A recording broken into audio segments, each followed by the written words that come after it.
அறிவுடையவர்கள் எந்த இடத்துல வீடு எடுக்க மாட்டாங்கங்கிறத பத்தியும், செய்யக்கூடாத சில செயல்கள பத்தியும், ஆசாரக்கோவையோட 81, 82வது பாடல்கள்ல பார்த்தோம். அடுத்து வரப்போற 3 பாடல்கள இந்த பகுதியில கேட்க போறீங்க. அனைவருக்கும் வணக்கம். இன்றைய எம் தமிழ் அமுதம் பகுதியில என்னென்ன செயல்கள செய்யக்கூடாது, அதுவும் குறிப்பா அரசனுடைய கோபத்துக்கு ஆளாகாம இருக்கணும்னா, எந்த மாதிரி வாழணும்னு அடுத்து வரப்போற 3 பாடல்கள் சொல்லுது. பாடல்களையும், அதற்கான பொருளையும் கேட்கறதுக்கு முன்னால, தமிழ் கேட்க வந்திருக்கிறவங்க எல்லாருக்கும் என்னுடைய அன்பான வரவேற்புகள். இப்ப வாங்க, ஒவ்வொரு பாடலா பார்க்கலாம்.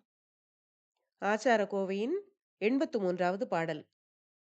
நிரல் படச் செல்லார், நிழல் மிதித்து நில்லார், உரையிடை ஆய்ந்து உரையார், ஊர் முனிவ செய்யார், அரசர் படையளவும் சொல்லாரே, என்றும் கடை போக வாழ்துமென்பார். கடை போக வாழ்துமென்பார் அப்படின்னா, கடைசி வரைக்கும் ஒரே மாதிரி நல்ல நிலையில வாழணும்னு நினைக்கிறவங்க, அரசர்கிட்டயோ அல்லது தன்னை விட பெரிய நிலையில இருக்கிறவங்க கிட்டயோ இப்படித்தான் நடந்துக்கணும் அப்படின்னு சொல்லுது இந்த பாடல்.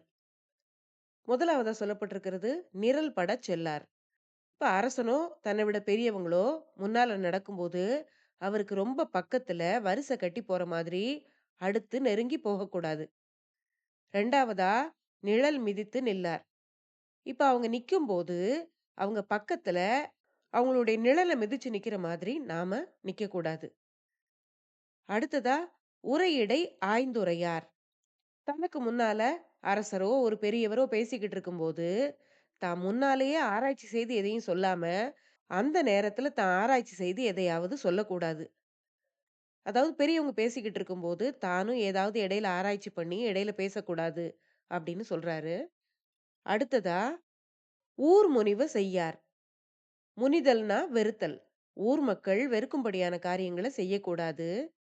அடுத்ததா அரசர் படையளவும் சொல்லாரே, என்றும் கடை போக வாழ்துமென்பார். அரசருடைய படையளவ எதிரிகள் கிட்டயோ, இல்ல மத்தவங்க கிட்டயோ, இவ்வளவுதான் அவருடைய படைகள் அப்படின்னு விவரிச்சு சொல்லக்கூடாது. அத பற்றி ரகசியம் காக்கணும் அப்படின்னும் இந்த பாடல் சொல்லுது. இப்படியெல்லாம் நடந்துக்கிட்டா தான் கடைசி வரைக்கும் துன்பமோ, தொல்லையோ இல்லாம நிம்மதியா வாழ முடியும். அப்படிங்கிறது தான் இந்த பாடலுடைய பொருள். அடுத்து 84வது பாடல்.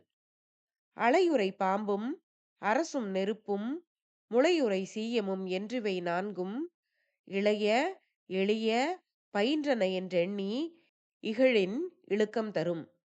அலையுறை பாம்பும். அலைனா புற்று. புற்றுல வசிக்கிற பாம்பும், அரசும். அரசுங்கிறது அரசன குறிக்கும். அரசனும், நெருப்பும். நெருப்புனா தீ. அடுத்ததா முளையுறை சீயமும். முழைன்னா குகை. குகையில வசிக்கிற சீயம்னா சிங்கம். குகையில வசிக்கிற சிங்கமும், இவை நான்கும் இளைய, எளிய, பயின்றன என்று எண்ணி.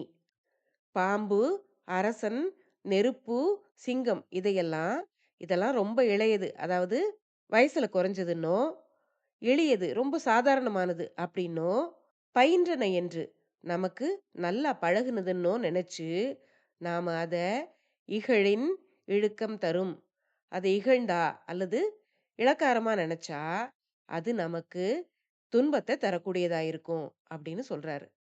பாம்பு சின்னதுன்னோ, அரசன் இளையவன்னோ, நெருப்பு சாதாரணமா சின்ன நெருப்பு தானே அப்படின்னோ, சிங்கம் சிறியது தானே அப்படின்னோ, இளக்காரமா நினைச்சிடக்கூடாது.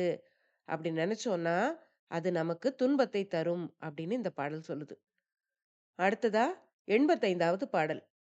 அறத்தொடு கல்யாணம் ஆழ்வினை கூரை இறப்பப் பெருகிய கண்ணும் திறப்பட்டார் மன்னரின் மேம்படச் செய்யற்க செய்பவேல் மன்னிய செல்வம் கெடும். இந்தந்த காரியங்கள செய்தா தாங்கிட்ட பெருகி இருக்கிற செல்வம் கெட்டு போறதுக்கு வாய்ப்பு இருக்கு. அதாவது அழிஞ்சு போறதுக்கு வாய்ப்பு இருக்கு அப்படின்னு சொல்றாரு. அது என்னென்ன செயல்கள்னு பார்க்கலாம். அறத்தொடு கல்யாணம் ஆழ்வினை கூரை 4 விஷயங்கள சொல்றாரு. அறம் அறம்னா நல்ல காரியங்கள் தர்மம் செய்யறது, பிற நற்செயல்கள் செய்யறத அறம் செய்தல்னு சொல்லுவோம். அப்படிப்பட்ட அறம் செய்யறதா இருந்தாலும் அடுத்ததா கல்யாணம் தான் வீட்டு கல்யாணங்கள நடத்தும்போதும், ஆள்வினை ஆள்வினைங்கிறது முயற்சி. அதாவது தொழில் செய்றதுக்கான முயற்சி செய்யும்போதும், 4வதா கூரை. கூரைங்கிறது இங்க வீடு. வீடுங்கிறத குறிக்குது.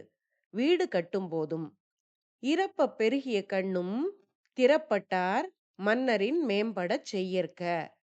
இறப்பப் பெருகிய கண்ணும்னா, தன்னிடம் இருக்கிற செல்வம் மிக பெருகிய காலத்திலயும், திறப்பட்டார் தெளிந்த அறிவினை உடையவர்கள் மன்னரின் மேம்படச் செய்யற்க.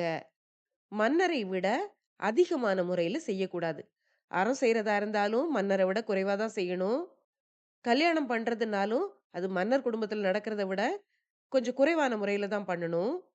ஆள்வினை தொழிலுக்கான முயற்சி செய்தாலும், அது மன்னர் குடும்பத்த விட குறைவான அளவுல தான் இருக்கணும். கூரை வீடு கட்டுறதா இருந்தாலும், அது மன்னருடைய அரண்மனைய விட சின்னதா தான் இருக்கணும். அறிவார்ந்த மக்கள் இந்த விஷயத்துலலாம் மன்னன மீறி தான் நடந்துக்க மாட்டாங்க. மன்னர விட அதிகமான முறையில தான் செய்ய மாட்டாங்க. "செய்பவேல் மன்னிய செல்வம் கெடும்." அப்படி செய்தா, அதுவரைக்கும் சேர்த்து வச்சிருக்கிற திரண்ட செல்வமும் கெட்டுப்போகும், குறையக்கூடும் அப்படின்னு தான் இந்த பாடல் சொல்லுது. மன்னர விட அதிகமா எந்த காரியமும் செய்யாதீங்க அப்படின்னு எச்சரிக்கை செய்ற மாதிரி இந்த பாடல் அமைஞ்சிருக்கு. இதுவரைக்கும் ஆசாரக்கோவையில 85 பாடல்கள கேட்டிருக்கீங்க. அடுத்து வரப்போற பதிவுல அடுத்து வரும் பாடல்கள கேட்கலாம். நன்றி.